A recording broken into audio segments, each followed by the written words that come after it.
2024 వెళ్ళిపోయింది. 2025 వచ్చేసింది. ఎప్పటిలానే పాత సంవత్సరానికి టాటా చెప్పేసి కొత్త ఏడాదికి వెల్కమ్ చెప్పే హడావిడి ప్రపంచ వ్యాప్తంగా సాగింది. ఉత్సాహ వాతావరణంలో సాగిన కొత్త సంవత్సర వేడుకల వేళ కొన్ని చోట్ల అనూహ్య పరిమాణాలు చోటు చేసుకున్నాయి. ఇదంతా ఒక ఎత్తు అయితే కొత్త ఏడాది ఏం జరుగుతుంది అన్న ఆసక్తి పలువురిలో ఉంటుంది. ఇలాంటి వేళ ఒక వైరల్ న్యూస్ ఇప్పుడు హడావిడి చేస్తుంది. కొత్త సంవత్సరం కొత్తల్లోనూ కొత్త కంగారును తెచ్చేలా ఉన్న ఈ న్యూస్ను ఇప్పటికీ కొన్ని ప్రముఖ మీడియా సంస్థలకు చెందిన వెబ్సైట్లలోనూ సోషల్ మీడియాలను పోస్ట్ చేశారు. వారి నుంచి సేకరించిన సమాచారాన్ని మాత్రమే మేం అందిస్తున్నాం.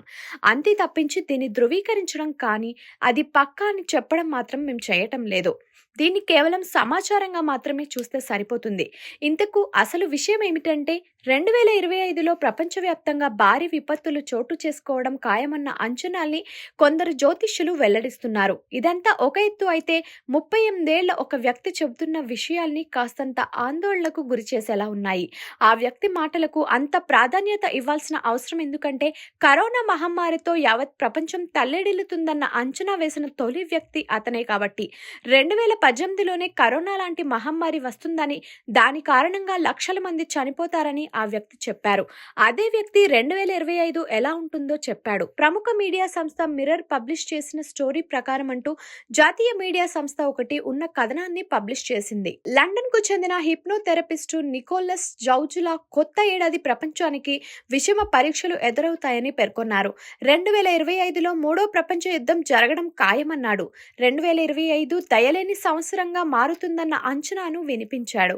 ఇంతకు ఈ నికోలస్ గురించి చెప్పాల్సి వస్తే అతగాడి 17 ఏళ్ల వయసులో అతడి కలలో ఎవరో కనిపించి భవిష్యత్తు గురించి చెప్పాడని చెబుతాడు. ఇప్పటి వరకు ఇతడు చెప్పిన అంచనాలు నిజం కావడంతో తాజాగా అతడి నోటి నుండి కొత్త సంవత్సరం ఎలా ఉంటుందన్న విషయాన్ని వెల్లడించి అందరికీ షాక్ ఇచ్చాడు. ట్రంప్ విజయాన్ని, ఏఐ విస్తరణ, రోబో ఆర్మీ లాంటి అంచనాలని అతను అందరికంటే ముందే చెప్పాడని చెబుతారు. జాతీయవాదం పేరుతో హత్యలు జరుగుతాయని, రాజకీయ హత్యలు పెరుగుతాయని, పాపం, హింస ఈ ప్రపంచాన్ని ఉక్కిరిబిక్కిరి చేస్తాయన్నారు. సముద్ర మట్టాలు పెరుగుతాయని, అధిక వర్షపాతం, వినాశకరమైన వరదలు విరుచుకుపడతాయని వెల్లడించారు. వీటి కారణంగా లక్షలాది మంది ప్రభావితం కాగా కోట్లాది మంది నిరాశ్రయులు అవుతారంటూ భయపెట్టేశాడు. పలు నగరాలు కూడా మునుగుతాయని అంచనా వేశాడు. అదే సమయంలో బ్రిటన్ యువరాజు విలియం, హ్యారీల మధ్య విభేదాలు సమసిపోయి వీరిద్దరూ కలిసిపోతారని చెప్పారు. ఇక తన పూర్వ జన్మల గురించి ఆసక్తికర అంశాల్ని వెల్లడించారు.